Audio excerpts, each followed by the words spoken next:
देखिए heat wave में 51 लोगों की मौत हो गई है। लगातार हीट वेव में मौत का आंकड़ा बढ़ रहा है। अगर अकेले मिर्ज़ापुर की बात करते हैं तो मिर्ज़ापुर के अंदर 14 लोगों की मौत की जानकारी है। इस तरीके से चंदौला की बात करें, एक आजमगढ़ की, एक औरैया में, एक संत कबीर नगर में, 2 चित्रकूट में 3 लोगों की मौत हुई है, महोबा में 13, मैनपुरी में 1, सोनभद्र में 15 लोगों की मौत हुई है। यूपी में हीट वेव का कहर बरप रहा है। लोगों को इस गर्मी की मार झेलनी पड़ रही है और ऐसे में कई लोगों की जान जा रही है। आंकड़ा 50 का पार हो चुका है। अकेले यूपी की ही बात करते हैं तो 50 प्लस में मौत का आंकड़ा है। देखिए दिल्ली, एनसीआर, उत्तर भारत के राज्य इस वक्त जल रहे हैं। अब तो पहाड़ों पर भी टेम्परेचर बढ़ रहा है, ग्लेशियर पिघल रहे हैं। जलवायु परिवर्तन एक बड़ी चुनौती है।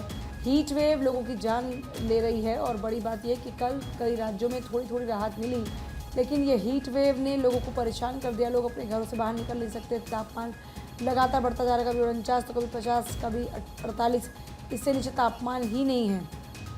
तो आप अंदाज़ा लगा सकते हैं कि इस वक्त किस तरह की परेशानियां हो रही होगी। यूपी में हीट वेव बनी है काल का गाल और हीट वेव से 51 लोगों की मौत हो गई। अलग अलग आंकड़े हैं। देखिए अगर बात यूपी की करते हैं तो 50 से ज़्यादा मामले हैं।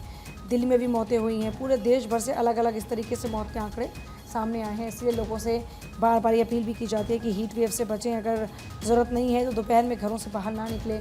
अलग अलग राज्यों में लोगों को बचाने के लिए इंतज़ाम भी किए गए हैं।